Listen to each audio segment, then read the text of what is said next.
Então nós vamos orar, eu vou orar agora, vamos pedir para que Deus fale conosco. Hoje eu vou ter um tempo breve com vocês aqui, mas eu espero que seja de fato um tempo de qualidade, que Deus me dê graça para ministrar com qualidade sobre a vida de vocês, em nome de Jesus, tá bom? Espero que o pessoal lá do Facebook venha para o Instagram também.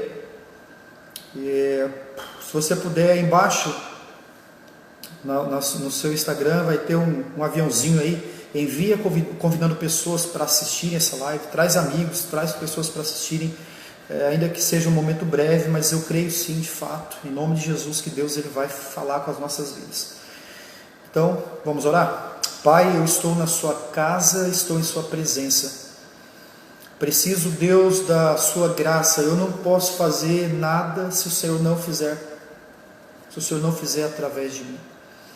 As pessoas que forem entrar, Senhor meu Deus, para assistirem essa live, para ter este momento, elas farão isso, elas estão separando esse tempo para ouvir a sua voz, para ouvir a sua palavra, para ter uma experiência contigo.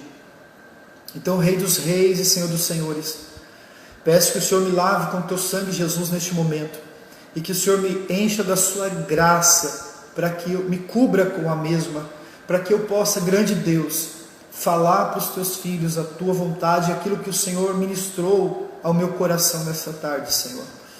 Perdoa os meus erros, sejam eles pensamentos, falas, ou até mesmo a reação a alguma situação que deveria ser uma reação diferente. Que o Senhor me perdoe e que eu possa e venha ser neste momento, pela graça e no nome do seu Filho Jesus, uma ferramenta que abençoe a vida das pessoas que estiverem presentes neste momento, em nome de Jesus, para a glória do seu nome. Mais uma vez, boa noite a todos, sejam todos muito bem-vindos em nome de Jesus. Me parece que realmente o Facebook ele não vai conectar, tá, gente? Me parece que não. Ele está pela terceira ou quarta vez que eu estou tentando conexão, eu não consigo, então eu vou aqui pelo Instagram mesmo e amém. Espero que as pessoas que costumam assistir lá pelo Face venham para o Instagram em nome de Jesus. A palavra que eu quero ler para vocês está em 1 Reis, no capítulo 19. 1 Reis, no capítulo 19, a partir do versículo 15.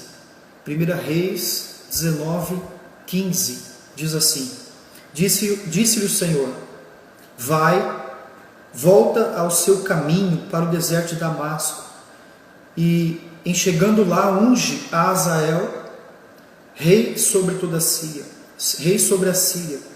A Jeú, filho de Nissi, ungirás rei sobre Israel, e também Eliseu, filho de Zafate, de Abel-Meolá, ungirás profeta em teu lugar. Quem escapar da espada de Azael, Jeú o matará. Quem escapar da espada de Jeú, Eliseu o matará. Também conservei em Israel 7.000, todos os joelhos que não se dobraram a Baal, e toda a boca que não o beijou. Separei para mim 7.000 que não se dobraram a Baal, e toda a boca que não o beijou. Bom, nós estamos vivendo, na minha concepção, na minha percepção, nós estamos vivendo um tempo de divisor de águas. Um tempo de divisor de águas. A Bíblia na verdade, ela repete essa expressão algumas vezes, dizendo que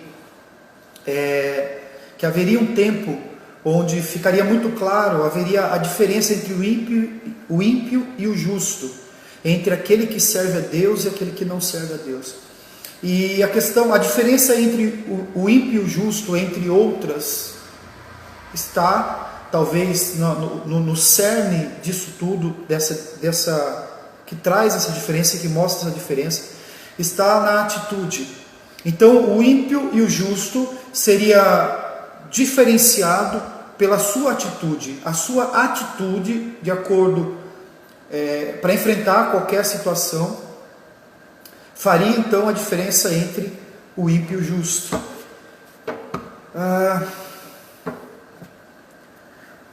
Nós estamos vivendo nesse tempo, um tempo de divisor de águas, um tempo onde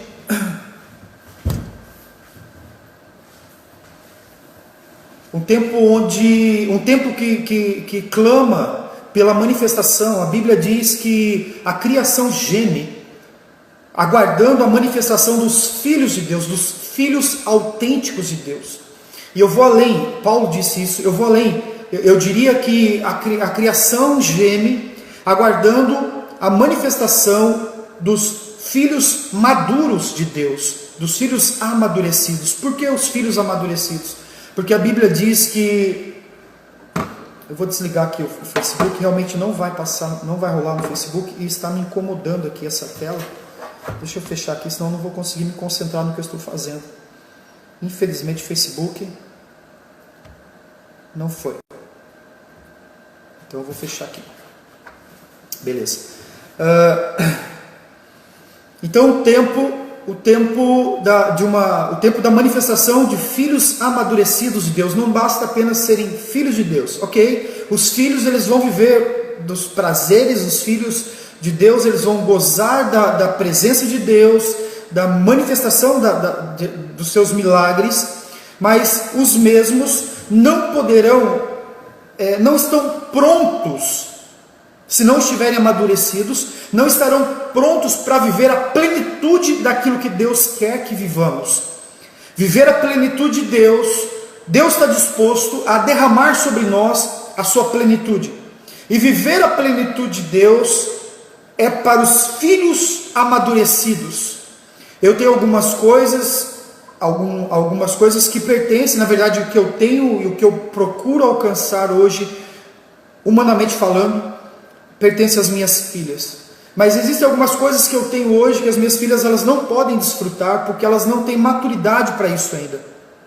Então, elas estão crescendo, elas estão sendo bem cuidadas, para que em sua maturidade elas ganhem a minha confiança e passem a desfrutar então daquilo que eu estou lutando para que seja delas. Com Deus não é diferente. A Bíblia diz, Paulo escreve, se eu não estou enganado, aos Gálatas, dizendo que o filho, enquanto ele não está amadurecido, enquanto ele não é maior, ele não tem diferença nenhuma de um escravo. O escravo é cheio de limitações, o escravo é cheio de privações. Então, o que a Bíblia está dizendo, o que o apóstolo ele está dizendo é que existem muitas privações para os filhos que ainda não amadureceram. Mas, então nós vemos um Deus que vai nos colocando em processos para que nós possamos amadurecer, e amadurecendo possamos permitir que através das nossas vidas se manifeste a sua perfeita, boa e agradável vontade de uma forma plena, de uma forma inteira. Que o reino se manifeste, o reino de Deus se manifeste em nossas vidas de uma forma inteira. E nós estamos vivendo um tempo assim. Nós estamos vivendo um tempo, presta atenção nisso, nós estamos vivendo um tempo de disruptura. Um tempo onde surgirão grandes homens e mulheres de Deus. Não são pessoas que ficam, não são pessoas cheias de medo, não são pessoas que ficam presas ao medo, apavoradas. São pessoas que têm total confiança no Deus que servem. Não são pessoas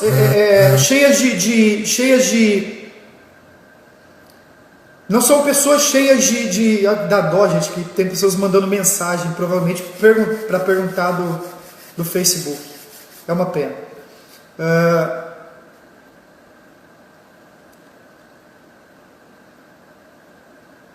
Depois eu vejo, o versículo está em 1 Reis, capítulo 19.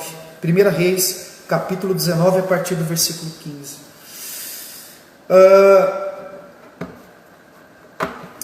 Então, há este anseio na criação em que os filhos maduros de Deus se manifestem, amadurecidos de Deus se manifestem. Por que os filhos amadurecidos? Porque estes filhos amadurecidos, eles vão gozar e desfrutar de toda a manifestação do reino, de todo o poder que o reino tem para ser derramado nessa terra. Aí você pode dizer assim, pastor, mas qual é a diferença? Qual é a diferença do filho? O senhor pode me dar uma diferença um exemplo para que eu possa entender. Nós vemos, por exemplo, Jesus mesmo. Jesus, ele filho de Deus, mas ele como homem, ele estava cheio de limitações. Ele tinha limitações. Não, ele tinha toda a unção, ele tinha todo o poder, verdade. Mas eu vou te dar um exemplo. Quando Jesus, ele está em carne, ele chega em uma casa e ele precisa abrir a porta, ou alguém precisa abrir a porta para ele, para que ele entre. Quando Jesus, ele entrega a sua vida na cruz do Calvário, e o Espírito de Deus o ressuscita ao terceiro dia, no primeiro momento em que ele participa de uma reunião com os seus apóstolos, ele já entra ele já entra e ele... Gente, vocês estão me ouvindo pelo Instagram? Pelo Instagram está normal? Alguém pode mandar uma mensagem para mim pelo Instagram, por favor? Alguém pode me dar uma resposta, por favor, pelo Instagram, se está normal o áudio, o vídeo, está travado, tá legal? Boa, ô Léo, tudo bem, meu filho? Está ótimo? Amém, amém. Então tá bom. Não é porque tem pessoas que estão mandando mensagem aqui, mas eu estou usando o celular, não tenho como responder. Né, essas pessoas provavelmente estão esperando que comece lá no Facebook e é uma pena. Ótimo, ótimo. Então vamos em frente.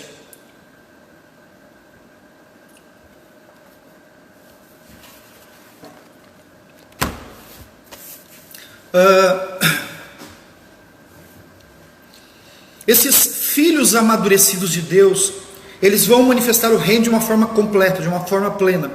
Eu estava falando de Jesus. Jesus, então, ele enquanto encarnado, enquanto carne, ele precisa bater em uma porta para entrar. Ele precisa chegar numa casa, ele precisa que alguém abra a porta para ele, ou que alguém bata na porta, ou que alguém abra a porta, ou ele bater na porta, enfim, a porta precisa ser aberta para que ele entre. Quando Jesus ele entrega a sua vida na cruz do Calvário, ele ressuscita ao terceiro dia, o Espírito de Deus o traz à vida.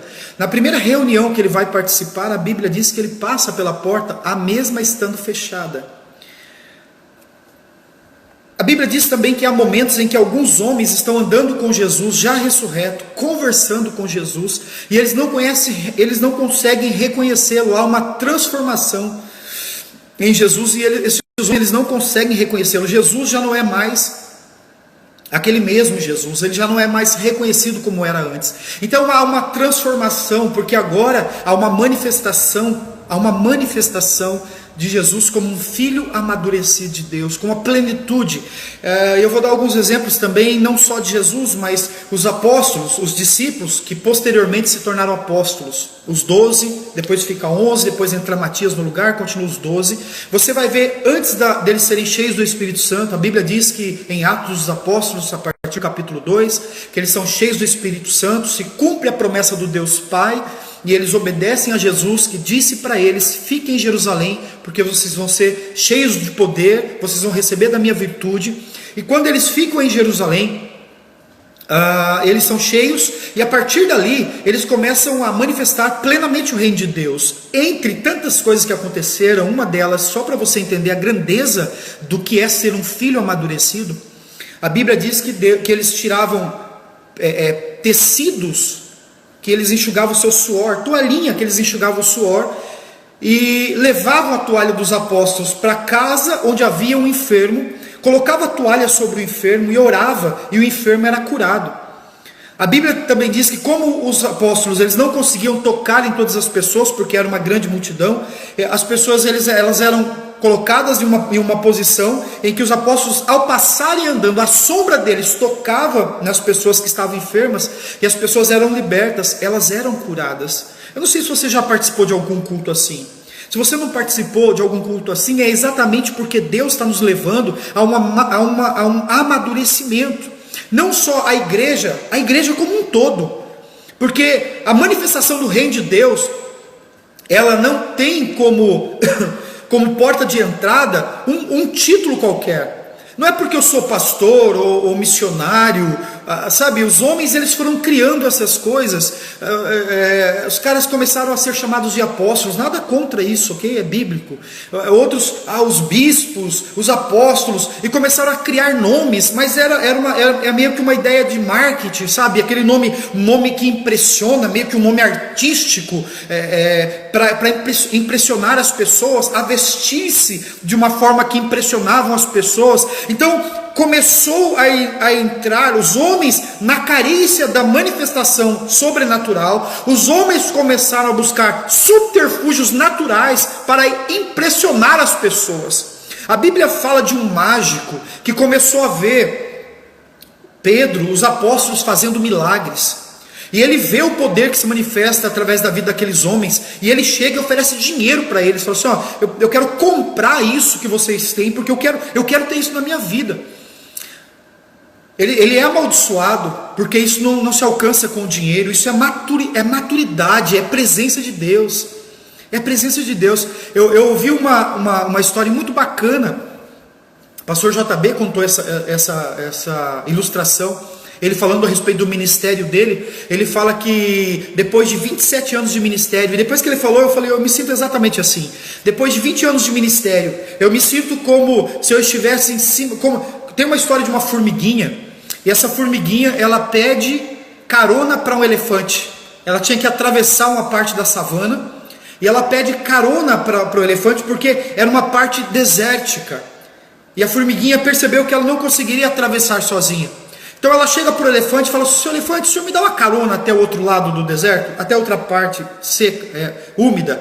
E o elefante fala, tudo bem, pode subir aí nas minhas costas. A formiguinha corre e sobe nas costas do elefante, e o elefante atravessa aquela savana, atravessa aquele lugar cheio de perigos, de leões, e tantos perigos, e a formiguinha tranquilamente andando sobre o elefante. E de repente a formiguinha olha para trás e percebe que está deixando uma nuvem de fumaça, uma extensa nuvem de fumaça, e a formiguinha enche o peito e diz assim, olha só, elefante, dá uma olhada para trás, uma nuvem de poeira, uma nuvem de poeira. E então a formiguinha, ela estufa o peitinho e fala assim, olha, elefante, dá uma olhadinha aí para trás, quanta poeira nós estamos levantando, quanta poeira nós estamos fazendo. Mas a verdade é que a formiguinha estava só andando nas costas do elefante, mas ela participava, ela estava tão vinculada àquela situação, que ela olha para trás, e aquilo que o elefante está fazendo, ela diz, olha só o que nós estamos fazendo. E a grande verdade é que os filhos amadurecidos, eles são como essa formiguinha sobre o elefante, eles não fazem nada. Toda poeira, tudo que é feito de sobrenatural é feito por Deus, é feito pelo Espírito Santo. Todo crédito é dado a Jesus. Nós estamos surfando essa onda, nós estamos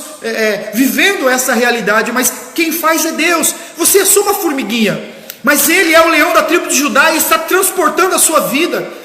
E às vezes a gente cai na besteira de achar que nós estamos fazendo alguma coisa. Nós não estamos fazendo nada. Nós só estamos sobre o Rei dos Reis, Senhor dos Senhores. Nós estamos sendo transportados por Ele, transportados por Ele, em lugares difíceis, em lugares de difícil acesso, em lugares de muitos adversários, de muitos inimigos, de leões tentando roubar a nossa vida, mas nós passamos tranquilamente porque estamos sendo carregados pelo leão da tribo de Judá, e Ele nos permite fazer parte disso, e nós não estamos fazendo, Ele está fazendo através das nossas vidas. Meu Deus, permita-se ser transportado, permita-se ser carregado por Ele, permita-se ser carregado. Então há um anseio, há um desejo no coração de Deus. Foi para isso, entre outras coisas, que Ele enviou o seu Filho. As pessoas, elas acreditam que Jesus foi enviado apenas para salvar a humanidade. Você precisa entender que a salvação é apenas a porta de entrada. A salvação é a porta de entrada. Ok, nós somos salvos em Cristo, nenhuma condenação há para aqueles que estão em Cristo Jesus, nem a morte, nem a vida, nem altura, nem profundidade, nem anjos, nem demônios, nenhum principado pode nos separar do amor de Cristo, ou do amor de Deus que está em Cristo Jesus. Nada pode nos separar do amor de Deus. E a morte na cruz do Calvário é a expressão maior deste amor, porque nos garante a salvação. Mas a salvação é apenas a porta de entrada. E quando nós entramos pela porta da salvação, abre-se um novo mundo. E Jesus gritou este novo mundo. Jesus disse: preguem que o reino de Deus chegou, o reino dos céus chegou. E o reino de Deus, ele disse, está dentro de cada um de vocês. Está dentro de cada um de vocês. A partir do momento que nós vamos tendo esta compreensão, e quanto mais nós compreendemos isso, mais nós passamos a confiar no grande leão da tribo de Judá, que está transportando as nossas vidas. E quanto mais nós confiamos, nós fazemos parte de tudo que é feito pelo reino de Deus nessa terra. Um tempo de ruptura, um tempo onde grandes homens e mulheres de Deus precisam se manifestar. Está cheio de pessoas temerosas, está cheio de pessoas com medo, elas estão apavoradas. Há uma multidão de pessoas perturbadas, trabalhando para assustar, para amedrontar, tentando fazer com que você se esconda. E você precisa entender que sim, às vezes nós precisamos parar um pouco, mas este parar um pouco é apenas para entender o que Deus está fazendo, e entendendo o que Deus está fazendo, continuar, seguir em frente. Você precisa entender que não é projeto de Deus que nós paremos em nada. E por mais que você esteja talvez vivendo algum momento difícil em alguma área da sua vida, os seus pés são para frente, as suas mãos são para frente, os seus olhos são para frente, o seu rosto é para frente, é para que você siga em frente, é para frente que se anda, é para frente que se anda. Homens de Deus, eles ficaram presos. A gente vê Davi preso dentro de Adulão, de uma caverna. Mas enquanto ele está preso dentro daquela caverna, a Bíblia diz que homens são trazidos até ele, e ele treina estes homens dentro da caverna, e forma destes homens que se escondem junto com ele, os maiores soldados, a sua guarda pessoal, quando ele se torna rei. E quando ele se torna rei, estes homens se tornam generais, capitães dos exércitos de Davi.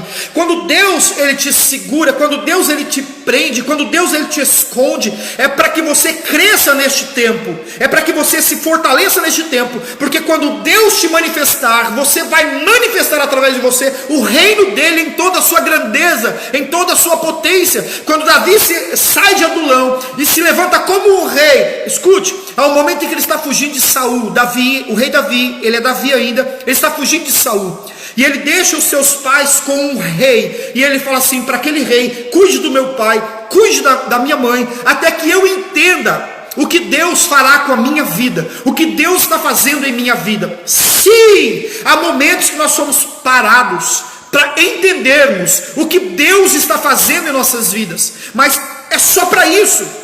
Não é para nos amedrontarmos, não é para permitirmos uma ideia errônea e mentirosa de que Deus nos abandonou no meio do caos.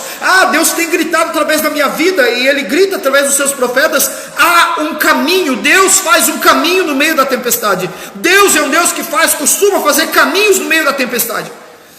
Meu Deus!